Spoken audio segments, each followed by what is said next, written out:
Assalamualaikum warahmatullahi wabarakatuh. Kembali lagi bertemu dengan saya, Subejo, Bunda Suara BPSDM Provinsi DKI Jakarta. Kali ini saya ingin menyampaikan informasi sekitar masalah kebakaran, yaitu sistem manajemen keselamatan terbaru atau Burning Fire Safety Management. Apa itu? Ikuti selanjutnya uraian saya. Pemirsa sekalian, kebakaran merupakan bencana yang masih jadi permasalahan sebuah kota. Kebakaran masih kerap terjadi, terutama di kota-kota besar. Kebakaran memang bisa terjadi kapan saja, mana saja, dan dapat menimpa bangunan siapa saja. Baik kemungkinan pada penduduk, gedung perkantoran, apartemen, pabrik, industri, dan lain-lain. Berikut contoh video kejadian kebakaran yang melanda sebuah pusat perbelanjaan di kota besar.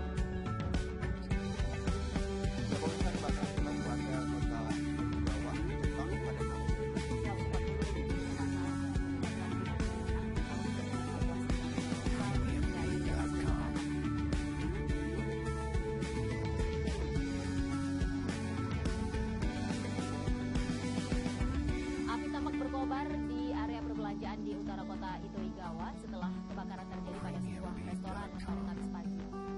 Petugas mengatakan pada Coba perhatikan bagaimana kebakaran sangat cepat merambat ke tempat lain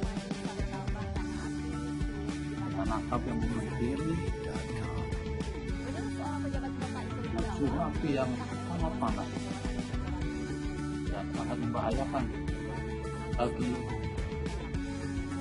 penghuni atau masyarakat sekitar bangunan yang terbakar.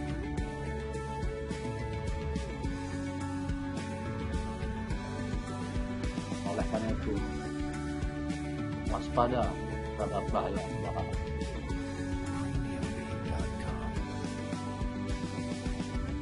Karena apa yang dimaksud dengan kebakaran? Ada pengertian umum tentang kebakaran yang dapat saya sampaikan. Kebakaran adalah suatu bara api, baik kecil maupun besar, pada tempat, situasi, dan waktu yang tidak dikehendaki, yang pada umumnya sifat merugikan dan sukar dikendalikan. Itulah pengertian umum tentang kebakaran. Terdapat beberapa karakteristik atau ciri dari bencana kebakaran. Apa itu? Pertama, kebakaran adalah peristiwa yang mengejutkan. Berkembang dengan cepat, apalagi yang menimpa bangunan yang mudah terbakar, seperti pemukiman padat, bisa menyebabkan hilang kendali, panik, kadang info yang ada tidak akurat, dan juga sangat mencekam. Inilah beberapa karakteristik atau ciri dari bencana kebakaran yang harus diketahui oleh kita bersama.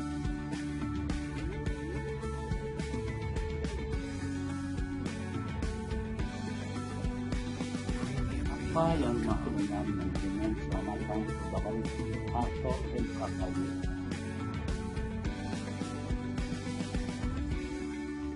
MKKG adalah sistem pengelolaan bangunan gedung agar terhindar dari kebakaran atau dapat mengatasi kebakaran yang terjadi secara cepat atau efektif, agar dapat mengurangi risiko kerugian baik harta benda maupun korban jiwa.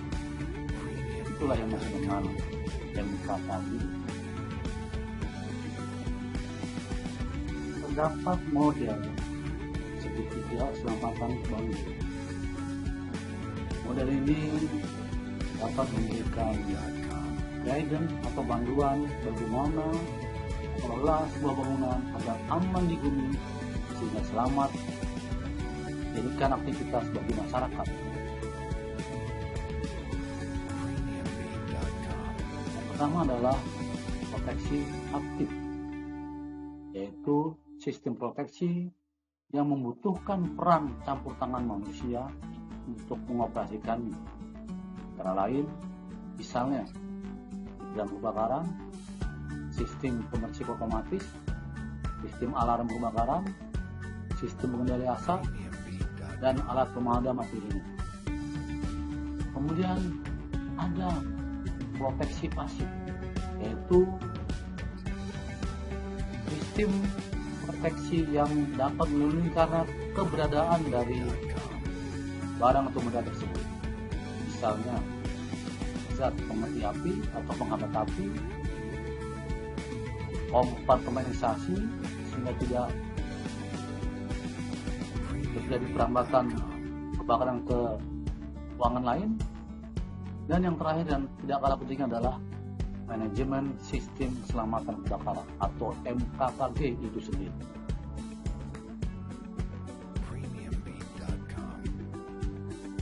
Terdapat 3 tahapan kegiatan yang mesti dilakukan oleh manajemen keselamatan kebakaran gedung atau MKKG. Yang pertama, pada tahapan pra-kejadian atau sebelum kejadian, kemudian saat kejadian, dan pasca kejadian atau setelah kejadian. Pada tahapan pra-kejadian, MKKG melakukan identifikasi terhadap kebutuhan, kemampuan dan sumber daya, antara lain sistem proteksi aktif dan sistem proteksi pasif yang terpasang pada bangunan. Dan bukan pengorganisasian dengan merekrut SDM atau sumber daya manusia, melakukan penyusunan program atau kegiatan selama 1 tahun, kemudian melakukan pelatihan atau simulasi atau fire drill bersama para penghuni bangunan, dan melakukan kaji ulang program untuk pengembangan selanjutnya. Dan terakhir adalah melakukan monitoring dan evaluasi serta pelaporan terhadap semua kegiatan yang dilakukan pada tahapan pra-kejadian.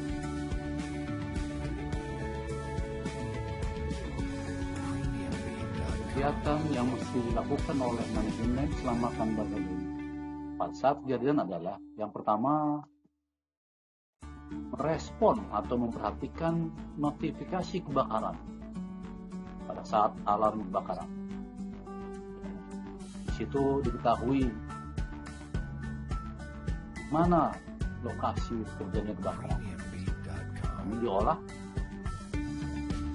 informasi tersebut dan diteruskan kepada petugas lantai ataupun yang berdekatan dengan lokasi kebakaran untuk melakukan tindakan awal, untuk melakukan pemadaman dengan menggunakan alat pemadam api ringan yang tersedia di dekat lokasi kebakaran. Jika tindakan awal tersebut tidak berhasil, harus dilanjutkan dengan tindakan lanjutan dengan mempergunakan sistem proteksi aktif yang lain, pertama hindran kebakaran, jadi mengerahkan personil untuk menuju ke lokasi kebakaran dan mulai menggunakan hindran kebakaran untuk melakukan pemadaman.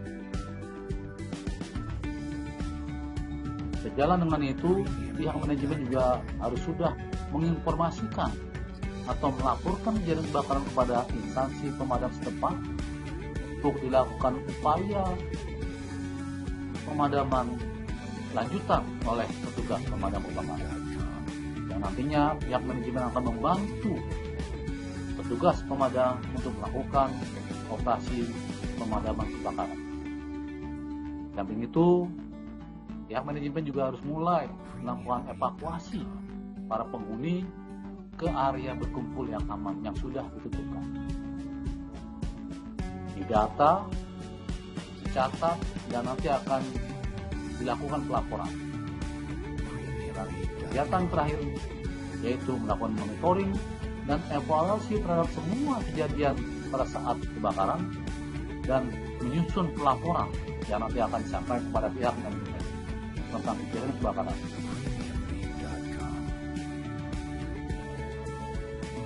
Ada tahapan pasca kejadian.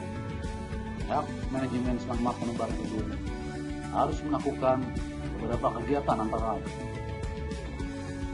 Pertama, melakukan identifikasi dampak yang meliputi inventarisasi korban, kemudian inventarisasi kerusakan. Kegiatan kedua adalah melakukan inventarisasi kebutuhan dan kemampuan yang ada pada manajemen. Kemudian melakukan upaya pemulihan yang terdiri dari rekonstruksi dan rehabilitasi. Yang keempat adalah melakukan monitoring dan evaluasi serta pelaporan terhadap semua kegiatan yang dilakukan oleh pihak manajemen pada tahapan pasca kejadian.